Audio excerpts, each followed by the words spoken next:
Bhim mission के कर्णधार अब तुम्हें नहीं घबराना है। आज नहीं तो कल बहना को फिर सत्ता में लाना है, फिर सत्ता में लाना है। बीएसपी की राष्ट्रीय कार्यकारिणी में आज मायावती को एक बार फिर से राष्ट्रीय अध्यक्ष के रूप में चुन लिया गया है। प्रदेश भर और राष्ट्रीय कार्यकारिणी में पूरे देश से आए हुए कार्यकर्ताओं ने उन्हें एक बार फिर से पार्टी की कमान सौंप दी है। ऐसे में प्रमोद गौतम लखीमपुर खीरी से आए हैं। पार्टी की बैठक में तो शामिल नहीं हुए, लेकिन बाहर खड़े होकर के पार्टी की हौसला अफजाई में कोई कमी नहीं रख रहे हैं। उनसे बात कर लेते हैं। प्रमोद जी, आप लखीमपुर के रहने वाले हैं? जी जी, हम लखीमपुर खीरी। करते क्या हैं आप? जी, हम तो यही जी बस प्रचार प्रसार के अलावा कुछ भी नहीं, किसका प्रचार प्रसार करते बस बीएसपी का ही। हैं? बीएसपी का ही प्रचार क्यों? जी जी, ये इसलिए करते हैं कि जो हमारे आप सबके लिए आदरणीय बहन जी ने त्याग किया, मान्यवर साहब ने त्याग किया, उस त्याग को हम लोग कभी नहीं भूल सकते हैं। आदरणीय बहन जी ने इस देश में निर्धन बेसहारा गरीब भाइयों के लिए अपने भौतिक सुख को ठुकरा दिया, अपनी मांग में सिंदूर नहीं भरा। मान्यवर साहब ने अपने जीवन की सारी खुशियाँ इस बहुजन समाज के लिए अर्पण कर दिया, समझे, इस बाबा साहब के मिशन में लगा दिया। तो जब बहन जी ने अपने भौतिक सुख को ठुकरा दिया तो हम थोड़ा गीत गा करके प्रचार प्रसार कर देते हैं, तो ये बहुत बड़ी तोहफी। क्या गीत गाते हैं, जरा हमें सुनाइए जरा गीत गा। जैसे अभी हाल में ईवीएम से हम बहुजन समाज पार्टी को हराया जा रहा है, तो बहुजन समाज पार्टी को हरा करके जो इतिहास रच रहे हैं, इससे हमारे कार्यकर्ताओं को निराश होने की ज़रूरत नहीं है। वो संदेश मैं कहना चाहता हूँ। भीम मिशन के कर्णधार अब तुम्हें नहीं घबराना है। आज नहीं तो कल बहना को फिर सत्ता में लाना है, फिर सत्ता में लाना है। भीम मिशन के कर्णधार अब तुम्हें नहीं घबराना है। आज नहीं तो कल बहना को फिर सत्ता में लाना है, फिर सत्ता में लाना है। लखीमपुर से चल के और लखनऊ तक आए हैं, तो बीच में कैसा कितना दूरी तय कर ली आपने और कितने लोगों तक ये मैसेज पहुंचाए? ये मैसेज हम तो ट्रेन में भी आप चढ़ते हैं, गीत गाते हुए निकलते हैं, कहीं भी हम होते हैं गीत गाते हैं। हमारे लखनऊ में पूरे लखनऊ के लोग हमको जानते हैं। कहाँ कहाँ जाते हैं? सब पूरे लखनऊ, आप कह दीजिए। प्रदेश में जाते हैं या हाँ, देश भर में घूमते हैं? हाँ, प्रदेश में है अभी तक भाई साहब निकल, क्योंकि आर्थिक स्थिति से इतना तय नहीं है। करते क्या हैं आप? जी, हम करते हैं बस प्रचार प्रसार के अलावा। हमारी वाइफ आंगनबाड़ी में है, उसी से सारा खर्चा चलता है। हमारे एक बेटे की हत्या कर दी गई थी। खर्चा दे देती है पत्नी आपको? अरे फिर पत्नी क्या, अब नहीं है तो फिर जब अपना ही है तो कैसी किसी ना किसी रिश्ते। कहते क्या है, मिशन के लिए चाहिए पैसा तो दे दो। हाँ, वो कहते हैं आप जो कुछ कर रहे हैं बहुत सही कर रहे हैं। आप जो हमारे संत गुरु महापुरुष कर गए उसका फ़ायदा हम आप उठा रहे हैं, और हम आप जो कुछ करेंगे उसका फ़ायदा हमारी आने वाली पीढ़ी उठाएगी। लखीमपुर से लखनऊ कितने दिन रहते हैं, आते रहते हैं? अब हम कल आए थे, अब आज यहाँ रुके हैं। अब आज अपने लोग जो हैं मिल लेंगे। कल हो सकता है हम निकल जाएं, आज ही शाम को निकल जाएं। केवल प्रचार करते हैं और कुछ भी काम करते हैं? और नहीं, और कुछ हम नहीं करते इसके अलावा। जो अन्य पार्टियां आ गई हैं, दलितों की मसीहा और आरक्षण संविधान की बात करती हैं, उन पर विश्वास होता है आपको? अरे वो कुछ नहीं, वो तो खाली उनका ड्रामा है, खाली उनकी नाटकबाजी है। बहुजन समाज पार्टी इस देश का बच्चा है, आज बहन जी के साथ खड़ा है। और हम तो ये कहते हैं बहुजन समाज, आप चैनल के माध्यम से, मैं तो मीडिया बंधुओं को धन्यवाद देता हूँ।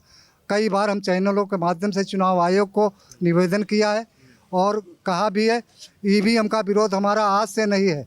दिल्ली की 7 लोकसभा सीटें जो अटल बिहारी वाजपेयी जी के नेतृत्व में जीती गई थी, तब से हमारा इसका विरोध है। आजाद समाज पार्टी के बारे में क्या कहेंगे? अरे आज़ाद समाज पार्टी की सीट जीती नहीं है, वो ये भाजपा की देन है, उसको जिता दिया। निर्दलीय थे, भाजपा कहाँ जीता? अरे भाजपा ये सब राज है उसके।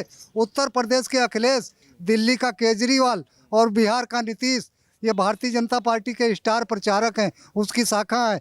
मैं तो चुनाव आयोग से कहता हूं कि 10 सीट जो उपचुनाव होने जा रहे हैं, ये बैलेट से चुनाव करा कर देख ले।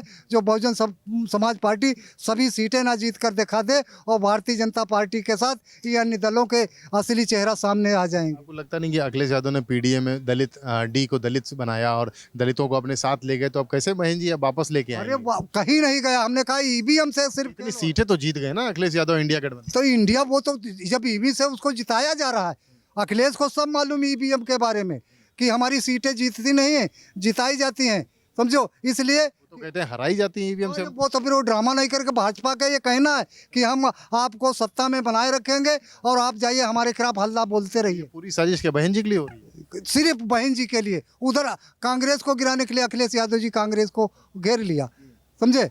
अब धीरे धीरे वो गठबंधन करके कांग्रेस को फेल कर देंगे, लेकिन बहुजन समाज पार्टी के साथ ये कभी कुछ नहीं कर सकते। अभी जिला पंचायत के चुनाव होंगे, जिला पंचायत के चुनाव में देख लेना कि भारतीय जनता पार्टी सत्ता में है, लाखों बेईमानी करने के बावजूद नंबर 1 की सीटें जीत कर आएगी, इसलिए कि वो बैलर से चुनाव होंगे। और जहां 1 नंबर की सीटें जीती, ये जनता बहुत जनार्दन है, ये आंदोलन छेड़ देगी। दलित जो है इस बार बहन जी के साथ देगा? साथ देगा नहीं, साथ खड़ा है। सीट क्यों नहीं जीत रही बहन? सीट हमने कहा ईवीएम से हराया जा रहा है, उसका ऐसा रोल है। हम तो ईवीएम, मैं तो चुनाव आयोग से प्रार्थना करता हूँ, निवेदन करता हूँ, ये जो उपचुनाव होने जा रहे हैं यही बैलेट से करा कर। ये बताइए, आरक्षण संविधान क्या वाकई खतरे में है? अरे वो सब कुछ, पूरा देश खतरे में है। ये तो आरक्षण की बात है, पूरा देश खतरे में है। कैसे? कैसे? वो उसका मतलब हिंदू मुस्लिम के अलावा और आज तक कोई बात किया है? और जो पूंजीपत धन्ना सेठों के अलावा, और हम आप कहिए हम कुछ भी कर सकते हैं, लेकिन मेरे ख्याल से आप भी भाजपा से परेशान होंगे। तो भाजपा से पूरा देश परेशान है। मैं तो ये कहता हूँ कि ये तो फिर एक नहीं हो जाना चाहिए? अखिलेश यादव को, कांग्रेस को, बहन जी को, सबको एक हो जाना? बहन जी अगर जो एक हो जाए तो बहन जी को तो सभी दल चाहते हैं कि ये बाबा साहेब का संविधान। आप क्या कहेंगे, बहन जी को एक हो जाना चाहिए? नहीं, बहन जी अकेले ही काफ़ी है, अकेले सब पर भारी है। और ये आज नहीं तो कल सुधरेंगे। बड़ी बड़ी हस्ती चली गई, मोदी योगी क्या बेचते हैं। ये आत के बाद अंत बुजुर्गों ने लिखा है, अत के बाद अंत, और ये आत कर लिया है। बहन जी की अपनी असली लड़ाई किससे है? कांग्रेस से, सपा से, या भाजपा से? कांग्रेस तो इस देश की सबसे बड़ी दुश्मन है, वो भाजपा से बड़ी दुश्मन है, क्योंकि कांग्रेस 60 साल सत्ता में रहकर और आज देश भुखमरी की करार में है। और आज कांग्रेस के युवराज जो राहुल गांधी जी हैं, वो दलितों घर जाते हैं, उनकी टूटी खाट पर बैठ जाते हैं, उनके घर भोजन करते हैं। अब मैं तो अच्छी बात है ना ये तो? अच्छी बात। मैं तो राहुल गांधी जी से पूछना चाहता हूँ, वो अपने पूर्वजों के बारे में पूछे कि 60 साल सत्ता में रहे हो, तब दलित मजलूमों को याद नहीं आई, और आज हम टूटी खाट पे बैठते हैं। मैं तो ये कहता हूँ कि आप हमारे घर मेहमानी में आए, मेरे घर अगर जो खाट नहीं है तो हम दूसरे घर से हम मंगा करके आपको बैठाने का काम करते, लेकिन ये अपनी तोपकी दिखाने के देखे मैं गरीब के घर आया हूँ, टूटी खाट पे बैठ गया हूँ। तो कह रहे हैं ना कि आरक्षण दिलाएंगे, संविधान खत्म नहीं होने देंगे। अरे वो कुछ नहीं, वो आरक्षण की धज्जियाँ उड़ा रहे हैं। आरक्षण गांधी और क्या, वो आरक्षण अगर जो माने होते तो बाबा साहेब को जो है भारत रत्न पहले दे दिया होता। ये अगर जो कांग्रेस ने ही कुछ किया होता तो आज बहन जी को, मानवर साहब को, ये बहुजन समाज पार्टी बनाने की जरूरत नहीं थी। ये गाना सुनाइए जरा, अच्छा, जो प्रचार करते हैं।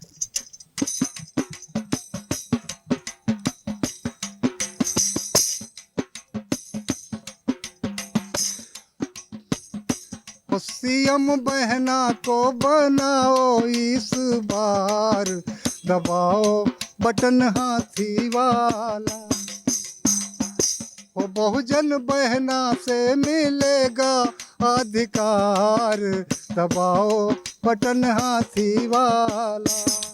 लखीमपुर के प्रमोद गौतम हैं और बहुजन समाज पार्टी के लिए प्रचार करते घूमते हैं, खुद कुछ नहीं करते, लेकिन पत्नी से इजाज़त इस बात की ले ली है कि बहुजन समाज पार्टी के प्रचार के लिए वो निकलेंगे और पूरे प्रदेश में निकल करके पार्टी के मूवमेंट को, मिशन को आगे बढ़ाने के लिए अपनी ज़िंदगी को न्यौछावर कर देंगे। लखनऊ से कैमरामैन रजनीश तिवारी के साथ रतीश त्रिवेदी, श्रेष्ठ भारत। श्रेष्ठ भारत पर खबरों से जुड़े रहने के लिए चैनल को सब्सक्राइब और लाइक करें, बेल आइकन दबाएं और देखते रहें श्रेष्ठ भारत।